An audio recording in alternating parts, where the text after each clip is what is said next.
Hey, welcome back to another one. Yeah.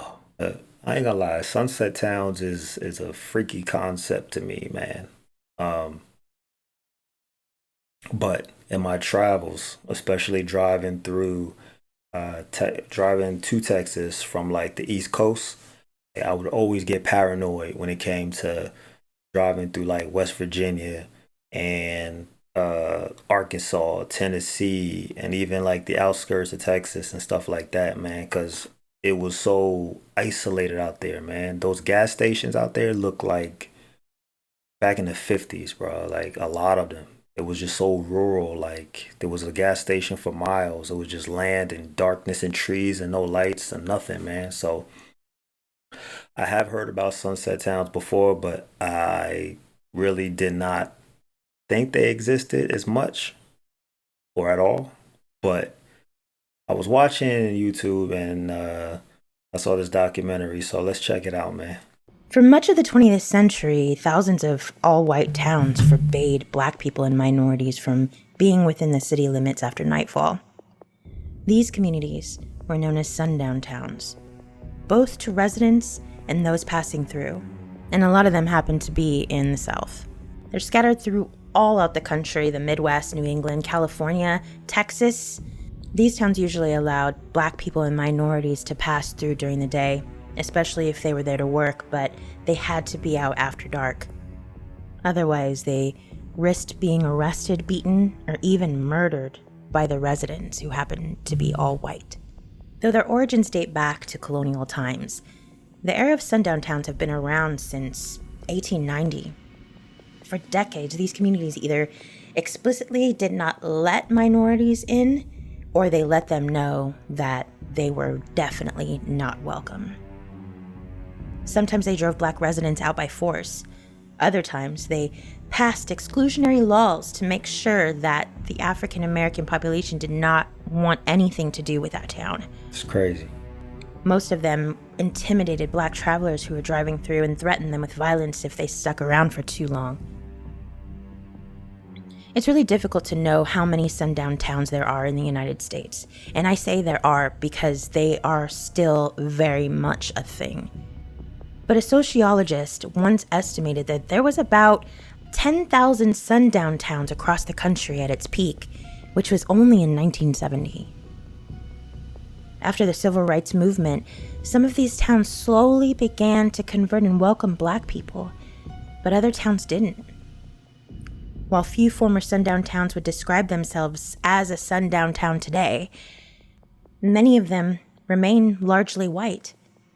And some black travelers and residents of these places maintain that sundown towns have never completely gone away.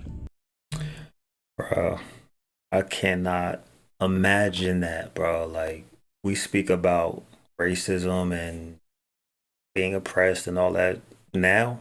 Bro, imagine living back in that day when it was so overt. You know what I'm saying? Where you just have a gang of white people just trying to pull you out your car or harassing you on a daily basis. Or they have signs on a public road like, bro, driving while black. All right, yeah, it's for real. Like, it ain't no assumptions. Like, it's for real up here. Like, I cannot imagine that, and it's hard for me to really comprehend because I can't because I never experienced it. With my grandparents and stuff like that, and my ancestors as far as like the 1800s, which I know because a lot of them came from the South, man. Like a lot of them came from the South, North Carolina, South Carolina, Georgia, Virginia, uh, Louisiana, that Alabama, that whole area. So me, I was born in the North.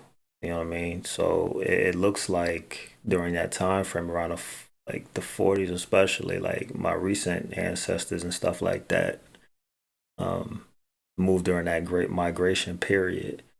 It was just like, bro, I cannot imagine living like that and living so much on the edge, on eggshells, on such a consistent basis, man. And you couldn't do shit about it. The first recorded examples of a sundown town in America emerged during the colonial era around 1759. His Majesty's province of New Hampshire passed a stipulation that forbade the nighttime travel of non-white residents under the pretext of preventing disorders at night. The law read, whereas great disorders, insolencies, and burglaries are oftentimes raised and committed in the night by Indian, Negro, and mulatto servants and slaves,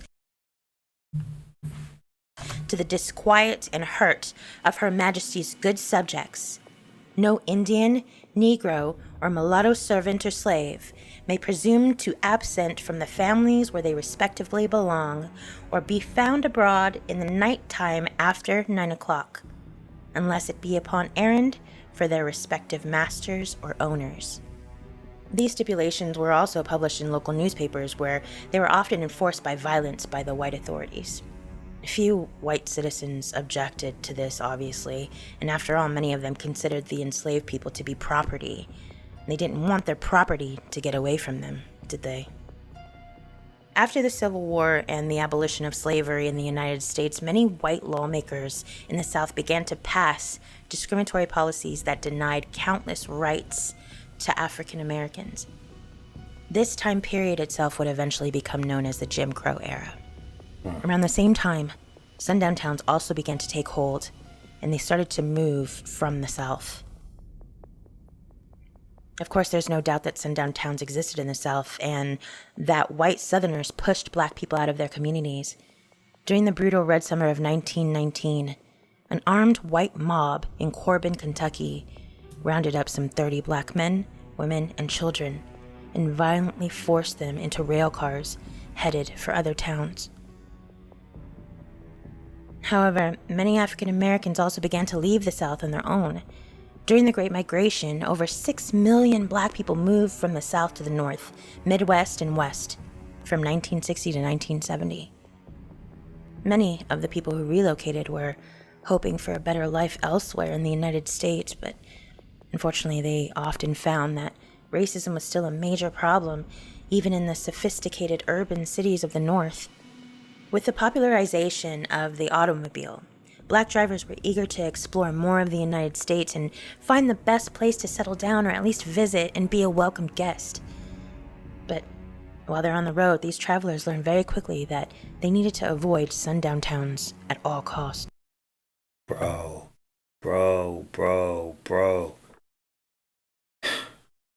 Imagine seeing that shit. My family, majority of them from North Carolina. You are in the heart of Klan country. Welcome to North Carolina. Bro, this shit is like ridiculous. Horror fucking. One of the biggest misconceptions about America's history is that the South, including any state that belonged to the Confederacy, was completely backward and racist, and the North, often called the Union during the Civil War, welcomed all races, colors, and creeds. A close look at the reality of sundown towns alone reveals that when it came to the treatment of black people and other minorities, the North was not that much different than the South. Certainly, the South was more overt in its racism, more outgoing, and it definitely made it well known to anybody who'd ask, and its sundown towns were no exception. For example, a sign that hung outside of Alex, Arkansas, once infamously warned, "Don't let the sun go down on you in Alex." And that was a hard R at the very beginning.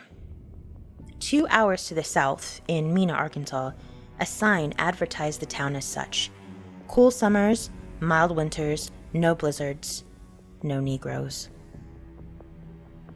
But while all these literal warning signs were blasted through the South towns all over the country, it made it plenty clear that they didn't want black people or minorities there.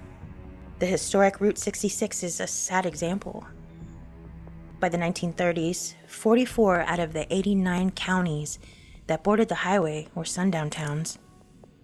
Sundown town communities in the North, Midwest, and West may not have had offensive signs warning black men and women to stay out, but they were just as apt to enforce these rules and were not afraid to use brutal force if they needed to.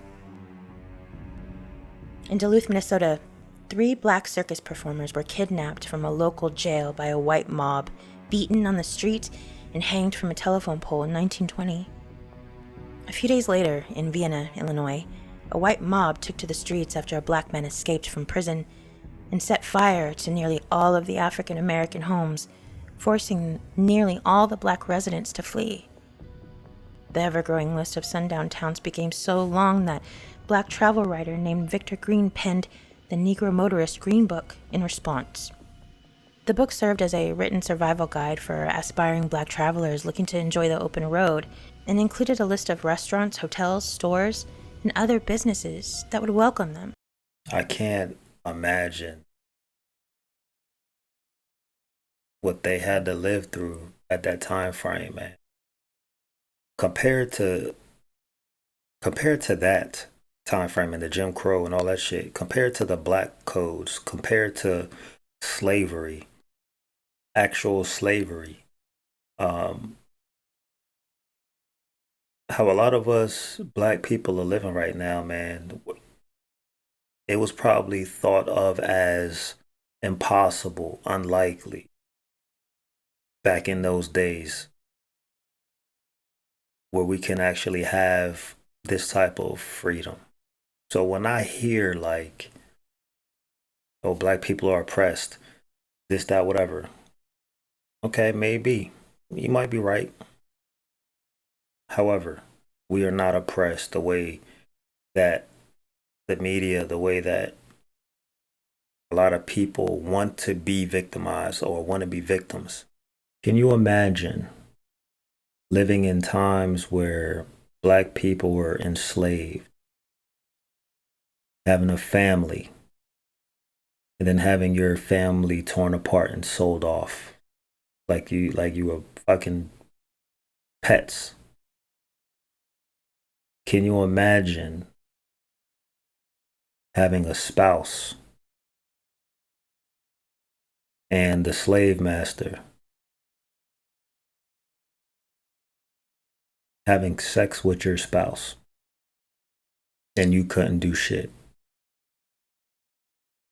Can you imagine a children watching their father or their male household member or whatever being sodomized by a slave owner? Can you imagine being whipped in front of your son or your daughter and not being able to do anything about it? Do you know the psychological effects that and emotional effects that has on not just that person, but their family and the community and all that? Like, bro, the way we have it now, man, people need to stop fucking complaining. They need to stop fucking complaining. We're not living in those days. You cannot compare yourself to those people back in the past. They went through it and they survived. So fucking, you'll survive too. Just fucking stop complaining. But while sundown towns were once thought to have been a shameful relic of the past, some black travelers maintain that they still exist today in some form. One black hiker named Marco Williams described an unsettling experience at a rest stop that he visited in Kentucky in June of 2020. Williams said, "The cashier was like, 'You best not be around here after dark. This is a sundown town.'" The young hiker continued, "I don't think she was being racist towards me. If anything, I got the energy that she was looking out for me, so I believed her, and I got out of there." Indeed, a handful of black residents who live in former sundown towns often describe the sense of uneasiness while they're out and about, being stared at, watched. "It's really strange and weird out here sometimes," said Nicholas Lewis, a black resident of Vienna, Illinois. "Every time I walk around, eyes are on me." In 2005, a sociologist published a book, Sundown Towns, A Hidden Dimension of American Racism, in an attempt to show that this ugly part of history often goes unmentioned in American textbooks. To further show the phenomenon, Lowen, the sociologist, joined forces with students at a college to put together an interactive map of known sundown towns in the United States. These pages also included features of sundown towns by state, and it's by no means a complete list. But this map of sundown towns is perhaps the most accurate picture of their overwhelming presence. By definition, and this is a definition by the sociologist that we talked about earlier, any town that has fewer than 10 black people per 10,000 population is a sundown town. Well, it's considered anyway.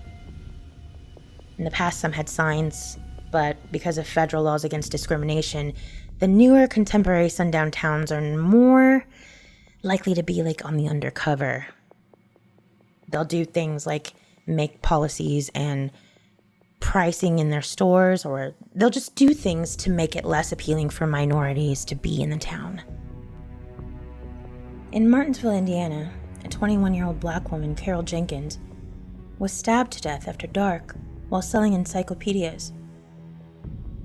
While sundown towns aren't something that are usually talked about openly nowadays, where they should be, but they aren't, the show Lovecraft Country kind of brought it to light that these towns were a thing. They're still a thing. And the town itself from Lovecraft Country may be a fictional place and have fictional monsters, but the sundown horror is and was very real. And so too were the monsters that prowled those nights. Well, I done talked enough, but the link for the original video is going to be in the description, as well as that website with the list of sundown towns. That I'll also include the link for that. So what do y'all think? Have y'all heard about any of these towns, or do y'all know, like, for real, like these towns are legit sunset, or excuse me, or do y'all know if these towns are legit sundown towns? Yeah, leave it in the comments if you know any towns and shit. Put that in the comment section for everybody else. All right. But yeah, do me a favor, hit that like button, comment, subscribe. I appreciate it. And until next time, peace and blessings. Endless out.